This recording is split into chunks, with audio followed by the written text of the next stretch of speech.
Do you think that's how the Republicans operate in terms of blaming the minority party? Or do you think Democrats have done that when they've been in power? Absolutely not. Really? No, McConnell literally said for Obama, we're going to make him a one-term president. Barack Obama had the longest Supreme Court vacancy of any president in all of U.S. history because they refused to give him a Supreme Court pick. That's an insane thing to lose out on. And now Hey everyone, welcome back to the channel. So today, we've got something absolutely wild for you. Stephen Bonnell, better known as Destiny, sits down with the Trump report and things get heated when they start unpacking the government shutdown crisis that's left nearly 1 million federal workers without pay. But it doesn't stop there. The conversation explodes into Republican obstruction tactics, Supreme Court manipulation, and then takes a sharp turn into some seriously shady behavior around blocking votes on releasing certain files that a lot of people have been demanding to see for years. Now, I'm going to tell you right now, you're going to want to stick around for the entire breakdown because the way Stephen connects all these dots is something you absolutely need to hear in full context. And before we jump in, drop a comment real quick and let me know where in the world you're watching from. I love seeing how global this community is getting. All right, let's get into it. Stephen, I want to get your thoughts on the government shutdown. It's ended its 12th day today. It doesn't seem like there really is an end in sight. Just for our audience. It ended today? No, 12th day, but it doesn't seem. Oh, the day. It doesn't seem like there is an end in sight. It's estimated that around 900,000 federal employees are furloughed, 700,000 are working without pay, 4,200 federal employees have already been cut, actually with permanent layoffs. So what's your take been on this shutdown? Do you think it could have been avoided?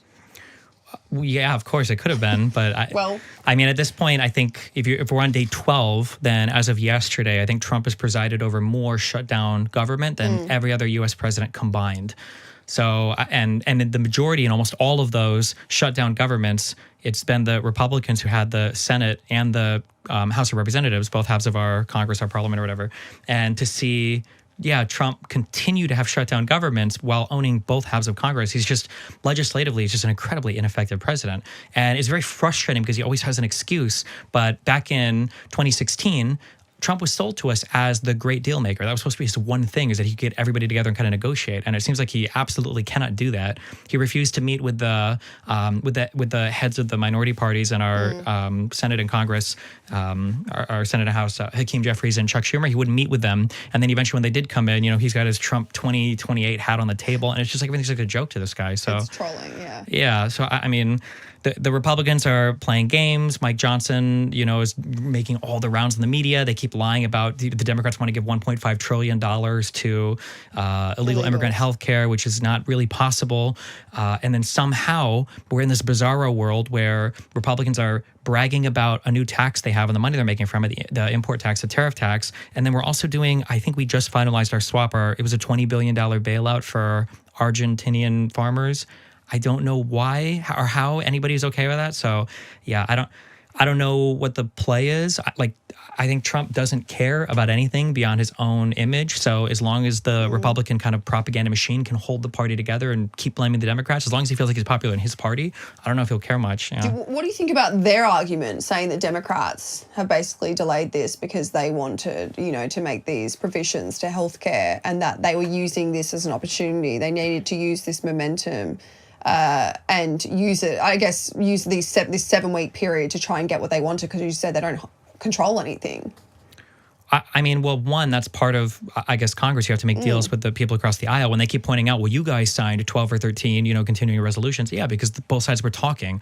But when the Republicans refuse to budge on anything and they're not willing to meet or make any concessions at all, like the biggest indicator, if you've ever been in a fight with a partner or watched two people fight with each other, the biggest way that you can tell who's in the right is when one side is making stuff up about the other side. And it's like, oh, okay, well, so when he's running around saying 1.5 trillion, right? When I'm having a debate with somebody and their first point sucks, I know their whole argument is bunk, because you lead with your strongest, point. So no, I mean, like, if it's just going to be lie after lie after lie after what the Democrats want, and again, you guys control both halves of Congress, this argument of like, well, we just need 10 days, or we just want to patch it for a couple weeks, or whatever. What have you been doing until now? This date was not a mystery. It's not like it popped up out of nowhere. Like, everybody knew when the last, we knew it was going to happen. Yeah. So I don't understand this. We need a little bit more time. Like, what are you doing? Yeah. But Okay, so right here, is where Stephen Bonnell just completely dismantles the entire narrative, because when you actually look at the numbers, this administration has presided over more government shutdowns than every other president in history combined. And here's what makes it absolutely wild. They control both chambers, the Senate and the House, so you can't even blame divided government anymore. And this is the man who ran on being the great deal maker, right?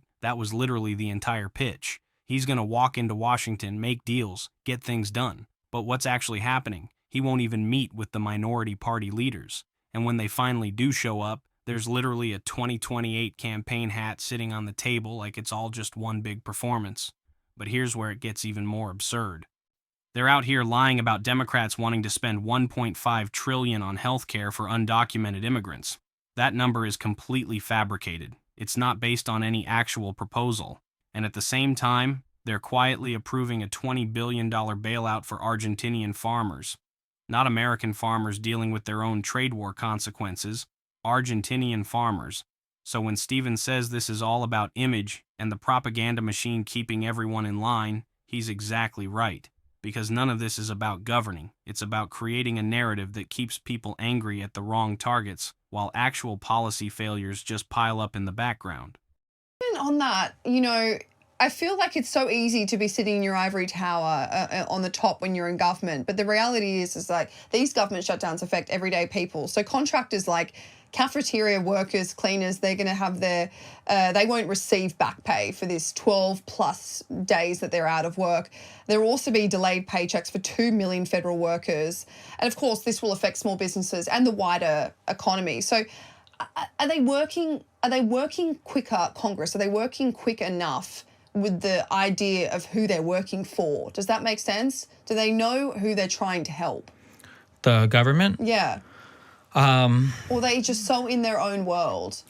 That's a complicated question because we're so detached from reality in our media environment. And one of the reasons why Republicans have gotten away with lying about everything for so long is because we're so detached from reality. People don't see the impact sometimes of what they vote for.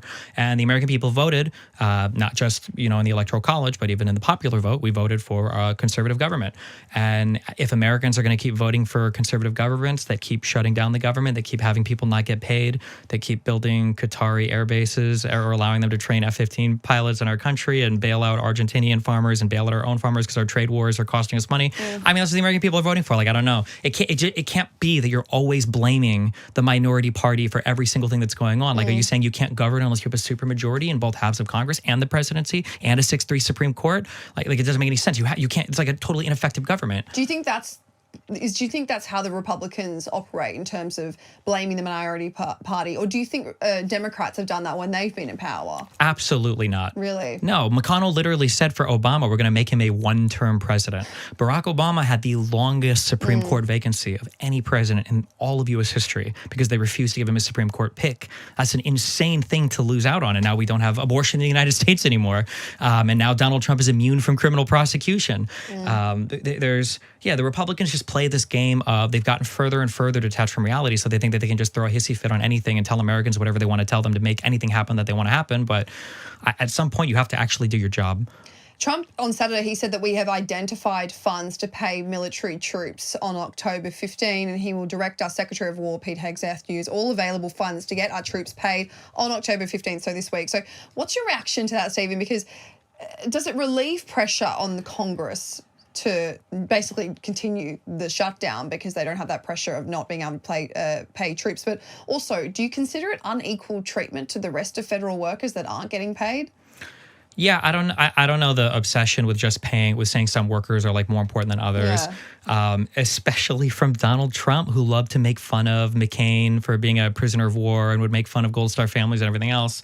I understand he's virtue signaling in a different direction now, but no, I mean, like your job is to fund the government and make the government work. You are the great negotiator. You sold us that, over and over again that you can make deals happen. How can you not negotiate with your majority-owned Congress? There's no excuse. It's like he said, in the past, he said, well, the president owns whatever the shutdown is, and now you're the president and you have the Congress. Like, figure it out. This moment right here is what people need to understand about false equivalence, because when the host asks if Democrats do the same thing, blaming the minority party for everything, Stephen doesn't hesitate. Absolutely not. And then he backs it up with actual history. Mitch McConnell publicly stated his goal was to make the previous administration a one-term presidency. That wasn't speculation. That was his literal strategy. And then they refused to even hold hearings for a Supreme Court nominee, creating the longest vacancy in American history. Think about what that means. An entire branch of government was deliberately kept understaffed as a political weapon. And here's the direct consequence that people don't always connect. We lost federal protection for reproductive rights. The court that was stacked through that obstruction is the same court that overturned decades of precedent. So when someone tries to say both parties play the same games, no. The scale is completely different. The consequences are completely different. What Stephen is pointing out here is that one party has completely detached from the idea that government should actually function. They figured out they can just obstruct everything, blame the other side through their media ecosystem, and face zero accountability because voters don't see the direct line between their vote and these outcomes. And now the same person who said presidents own their shutdowns is president during the longest combined shutdown in history while controlling Congress. The hypocrisy is just staggering. Kind of keeping with what's happening in Congress, many Democrats and Thomas Massie believe that House Speaker Mike Johnson, and Marjorie Taylor even kind of alluded to this in a separate interview, that he's deliberately put the House into recess to avoid swearing in a newly elected Congresswoman. What is it, like 27 days, I think, now, since her election? Adelita Grijalva, she's a newly elected Congresswoman, I think in Arizona, and basically, if she was sworn in, it would enable the 218th signature on this discharge petition to basically force a vote on releasing these Epstein files. Johnson has denied this, but Thomas Massie, obviously a fellow Republican, is adamant that this is why he's put them on recess and that this is his strategic move. What's your reaction to this? Because this has actually garnered a little bit of, movement on Twitter of people following along with this. Yeah, I think it's probably true, yeah. Yeah, I think it's pretty obviously true. Yeah. Whoops. Yeah. But even if Trump's not even named in these files, he is. Nothing. You think? But do you think there's anything incriminatory? Or I think we talked about this before. Talk. Yeah, I have a very boring take on it. I don't think there's a client list or anything, but I think his name probably comes up in a lot of unsavory ways. Like the birthday card was for sure his. I don't know I doubt it's referencing, like underage children, but I'm sure there's a lot of inappropriate comments, a lot of jokes, a lot of like time spent together that he doesn't want getting out publicly. Keep in mind, in the United States, our DOJ and FBI already, we know that they were, crossing out Trump's name and documents and, pointing to things related to Epstein Forum. And, we still have those very weird statements from the Attorney General Pam Bondi saying, we just found this whole box of files in the Southern District of New York Prosecutor Office or whatever, all these Epstein files, and they gave the part one, the binders. Remember the stupid binders? Where's our part two? Yeah, and all the influencers, the idiots they brought out that were holding the binders up. Did you see the picture? Yeah. So I mean, I don't think there's anything super incriminating, but they totally own this, and I'm totally supportive of Democrats wanting to publish, whatever they think they need to publish, because the Republicans, Dan Bongino, all these guys were on these shows for years hyping this stuff up. So yeah, publish it. Now this is where things get really interesting, because you've got Mike Johnson allegedly putting the entire House into recess to avoid swearing in a newly elected Congresswoman. And why? Because if she gets sworn in, there would be enough signatures on a discharge petition to force a vote on releasing certain files related to a high-profile case involving underage trafficking. Thomas Massie, who's a Republican, is openly saying this is exactly what's happening. And when Stephen is asked about it, he doesn't even hesitate. Yeah, it's probably true. Because the timeline is just too obvious. 27 days after her election, and she still hasn't been sworn in. That's not normal procedure. But here's what really exposes the game. The DOJ and FBI were literally crossing out names in documents related to this case. We know this happened. And then the current Attorney General comes out talking about finding boxes of files in some prosecutor's office, shows everyone these binders, and then nothing. Where's part two? What happened to all that evidence they were supposedly going to release?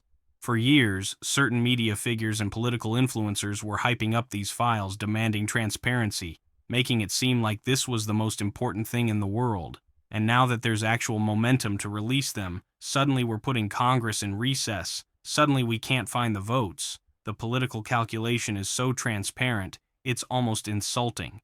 And this is exactly what Stephen means when he talks about Republicans lying about the past to justify whatever they want in the future. All those indictments that came from grand juries, witch hunt, doesn't count. But now, when they want to use grand juries against their political opponents, suddenly those same processes are totally legitimate and trustworthy. The whole thing just shows you how the game is played. It's never about principles. It's about power and protecting the people at the top of the coalition. So what do you guys think of this? Leave your thoughts down in the comments. Please like and subscribe, and I will see you in the next video.